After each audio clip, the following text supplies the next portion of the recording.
the first to know Nsem-Pii TV. Wing Commander Patrick Sogbodjor, a retired military officer, na ebanu wiem shem ho ensem-pa say yentu emfa wiem enada ye ho a na wagidin ewo man konkon Ghana ha eni wiase afana nyina ewo enkroma eye Ghana first president apenso na abusua atoye chema ato Ghana na edipa wotwe 5 government officials and 3 crew members no atimu ahwere wo monkwan wo wurei atimu ababonten ababechechensem die benam so amasa ato yenche na si ene ehu sem nyina no wababonten e de abegu ho a abusua mesel se ne interview a wo ye no obenya abotre na watimu ate ensem bia wo pese ana wadwen wo tim se wo pese wo bisa animdifo na wonya ho ansese no wo brei watimu ahwe ni nyina gu ho a Nsem-Pii TV yaboabo ni nyina no fefefa yede bi ba besomo enti afinya fei na Nsem-Pii TV se da bere ye kan no ye ba betoatoa mayenko na ensem a Wing Commander Patrick Sogbodjor wode gu ho no ko na koko TV ne ba Nsem-Pii TV se da ye no ensema hudu egu ya pono so bia no ye besan e dia toa active so in we getting clarity answers to what exactly led to this. We've seen a number of distortions, speculations out there. That's a major reason why you're with us this morning. But how did this news hit you, please? First of all, let me greet your cherished listeners. I mean, my life in the Air Force, having been in there for a while and the past president of the Retired Air Force Officers Association, it's a sad situation. Extremely sad situation to leave your colleagues die carrying very important VIP passengers and to lose their lives. It's very sad. Extremely sad. I don't know. I'm not doing a PR for the Air Force, but I'm here on my own, my experience within the Air Force.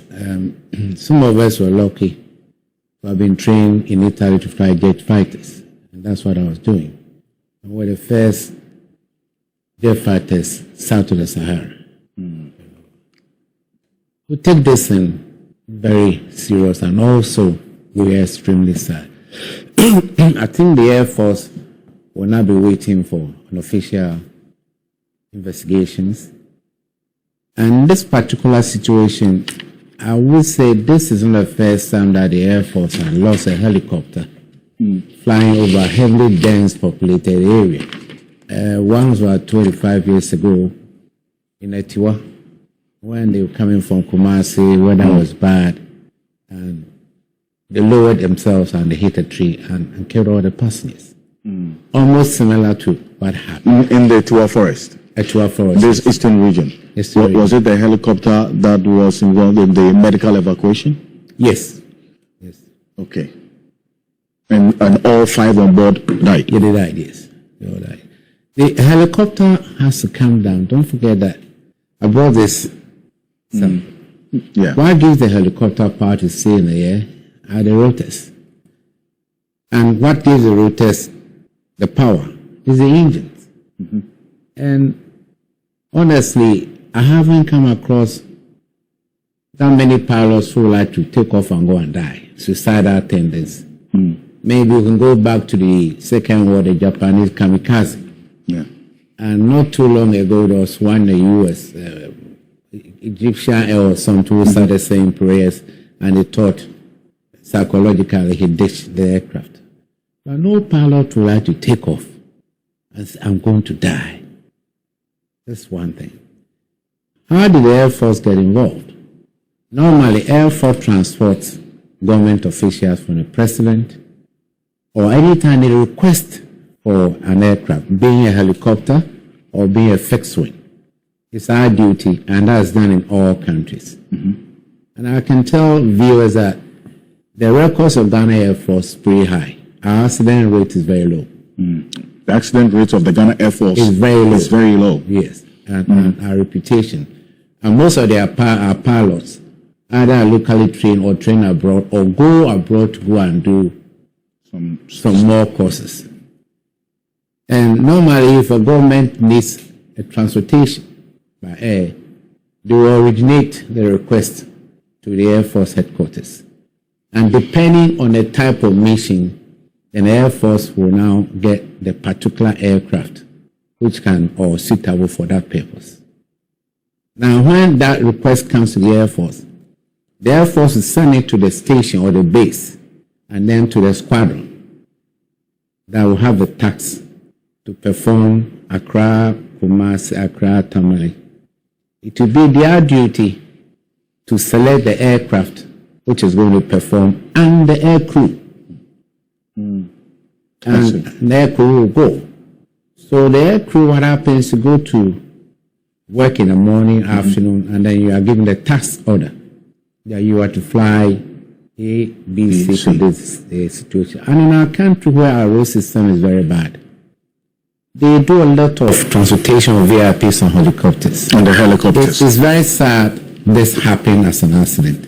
And we've seen even civilians as well. Sometimes the Air Force gives that support to civilians also to fly to.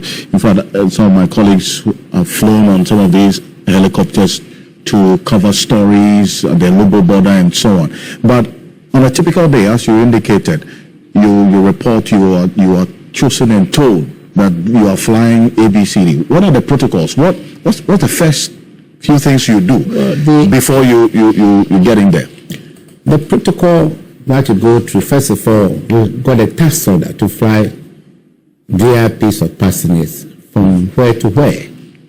Aircraft is selected, pilots are selected to fly. So when, as aircrew, you go to near the aircraft you're going to fly, it's your duty to examine externally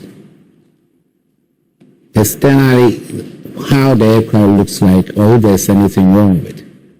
Now, if you are satisfied and you go into the cockpit, you have what we call pre-start checks. You do your pre-start checks. If all the parameters in the console is okay, then you're allowed to start your engines. And after start, you also go back to check. This is not only to the Air Force or aviation. After start, you also check your instruments. If they are all right, then you may call the control tower and tell them where you are going. Right. And then the height and the rest. Control tower too will relate to you the weather conditions. That's what they do. But in that particular case, the pilots were all qualified. The aircraft is qualified because it flies both morning, noon, and night. I see. If you say the aircraft is qualified, what do you mean? That means an all-weather aircraft. The Z9? Yes. It's an all-weather aircraft? All-weather, yes. I mean, it transports people in the night when the pilots cannot even see. They rely on their instruments. So this is an aircraft that was equipped to fly even with the bad weather or not too good weather? Yes. I mean, if the weather is so bad, and after you've been relayed to you, the captain, you're on board. If you think it's so bad, you just scrap the flight and wait for weather to clear. But I don't think the weather between here and Boasidade was so bad. I don't think so. So, just because that's another narrative, I mean, the weather could have contributed. But then again, you say before they fly, they would get that information. We get information and get clearance from the control tower to allow it to go to where you're going. You just don't get up and fly in the air.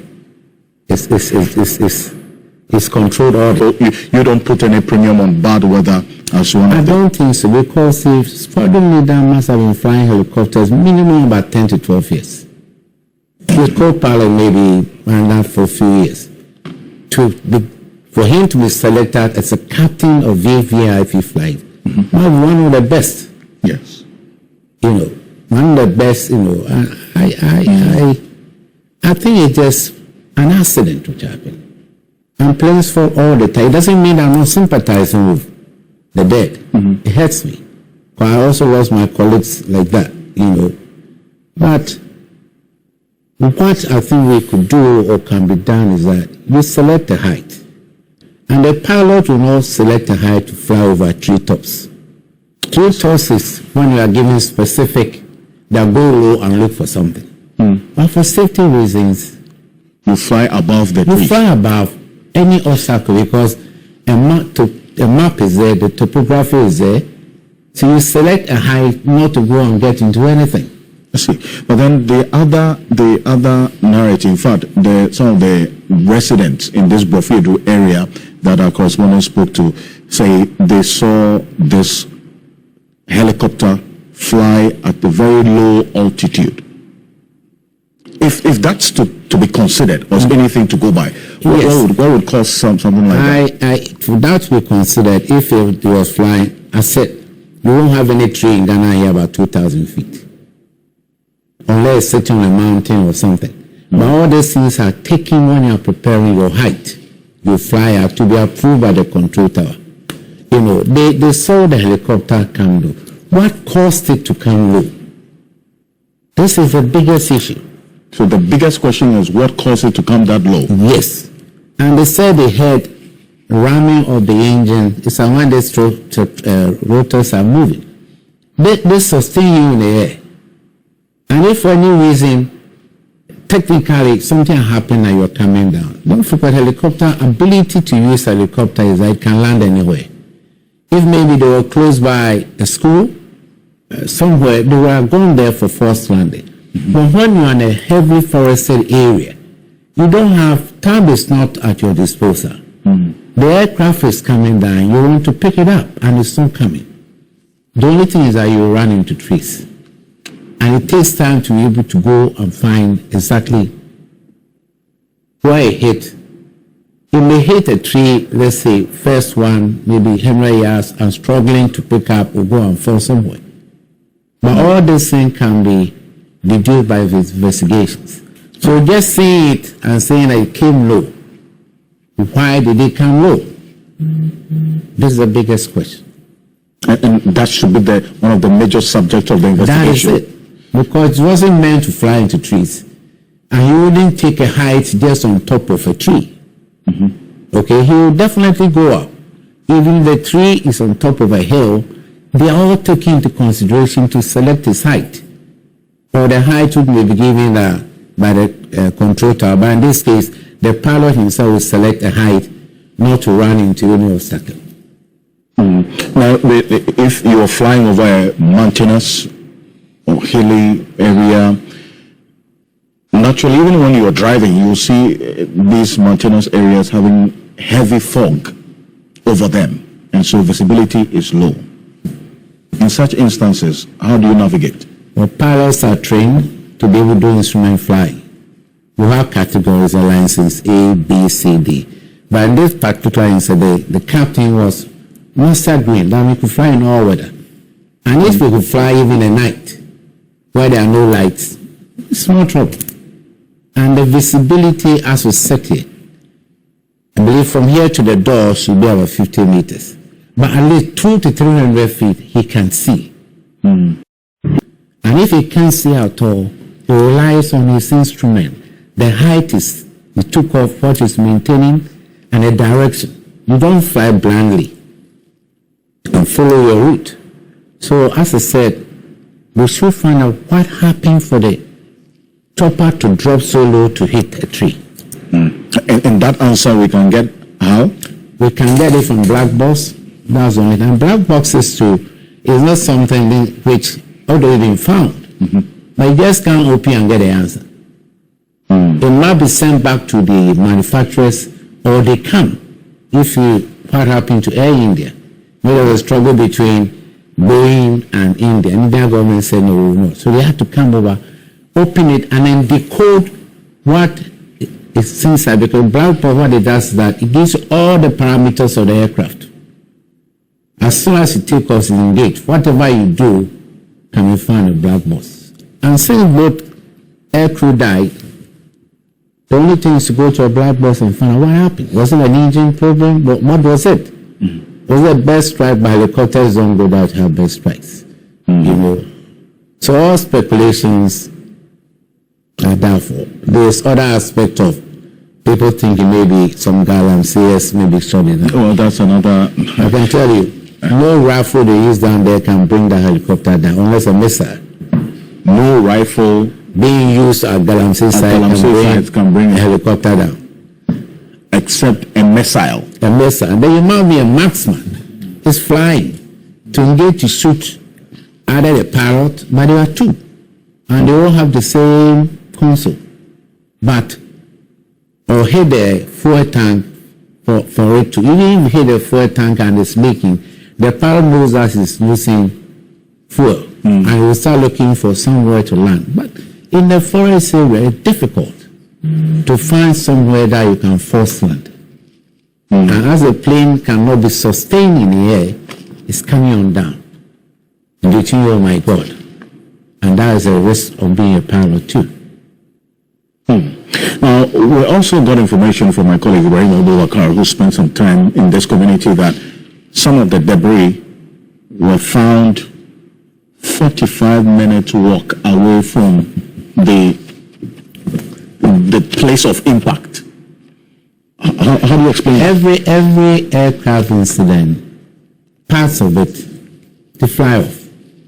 And in a forest area where it finally landed, there was no road going there. They have to hack. And about 3 hours after the incident, I was talking to the commander. They are now cutting their way through the forest together. But the villagers will have villages in the forest. Yes. So maybe it was close to some village, but not the village where you could land. And so they wonder what point of impact it disintegrates. And the parts they collected, honestly, are not parts which can draw the attention of the investigation. I don't think they were people. I mean, the skin and things that I saw on television and parts of the rotor wouldn't make any difference. Whatever happens, the rotor must have hit a tree first before the face line.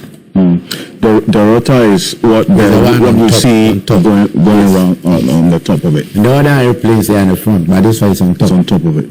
So you talk about the wings, but this one it goes up. Yes. But you said the answer to the critical question you asked about why this chopper came this low can be found in the black box. Only in the black box. You see, he took off from Accra. He gets to a height selected. And he's supposed to fly all that height until he gets to destination and descend. That's right. So what caused it? Maybe 10, 20 minutes to destination to come down and hit. But there are two devices in the black box. One is a voice recorder. The cockpit voice recorder and the flight data recorder. That's a black box. Okay. The voice recorder is communication between the two pilots and the control. So. Right. So which one of them needs the manufacturer to? The black box. The black box. So the cockpit voice recorder can be decoded. The voice recorder is not too important. It's involved. If I was telling him that, look, I'm ditching, that we have, which is called Mayday.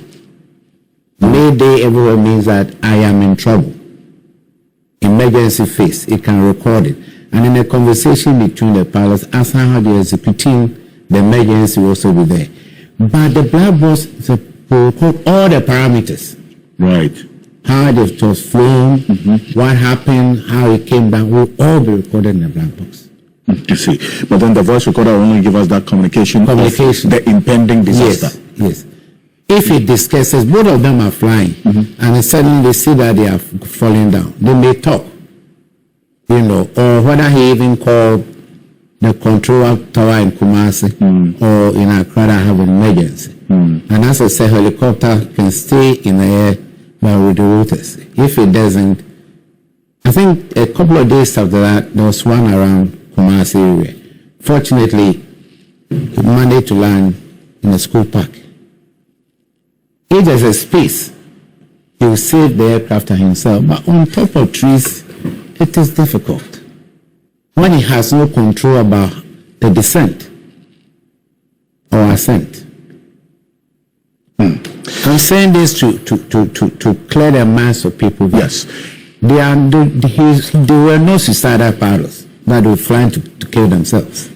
You know, all that thought of conspiracy theories are coming, but they don't.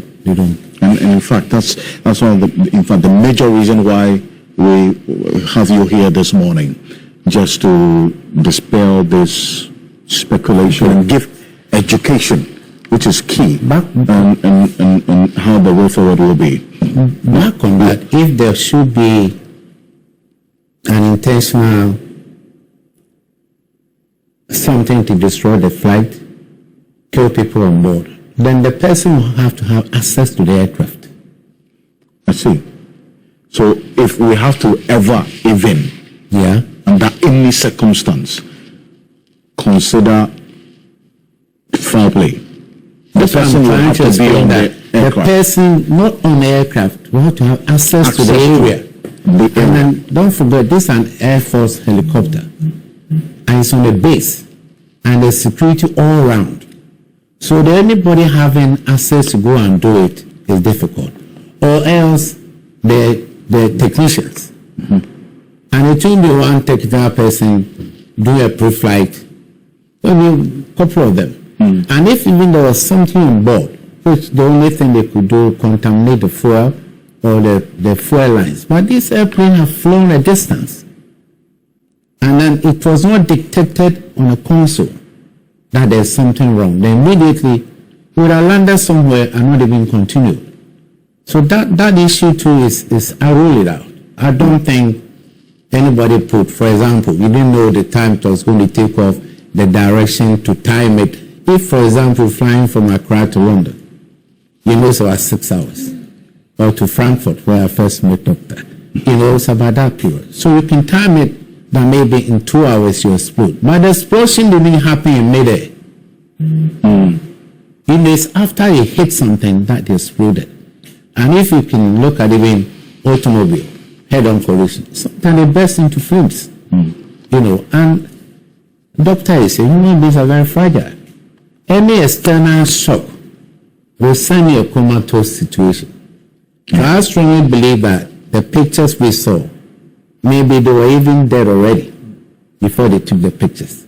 So the impact alone is enough to make you unconscious or kill you before you hit the ground. And once it hits the ground, 90% aircraft hitting ground will explode because aviation turbine fuel we use, but even this one use aviation kerosene by a civil attack. There's no aircraft to crash, even on a runway. It blows. So I'm sure they were pushed out, because if they went, then they must have crawled out and left. By the street, I believe they were all gone before the fire even started. And they maybe got them bent. No, but is it possible for the black box not to contain any data? It's impossible. It's impossible. Okay. It's impossible. But in this case, Ghanaians are expecting results pretty fast. The black box will have to send back to China, or the Chinese will have to come here. But besides, let me talk about this aircraft. It was donated by the Chinese about 2 years ago. So they are telling you. Z9? Yes, Z9. Was donated by the Chinese. The Chinese for the sea patrols. That's why they are based in Takoradi. So they are modern aircraft, and this aircraft is a model of Dolphin of France. Yes. You know, and we showed it on their website. Yes, I think it's on the website. It is a good aircraft.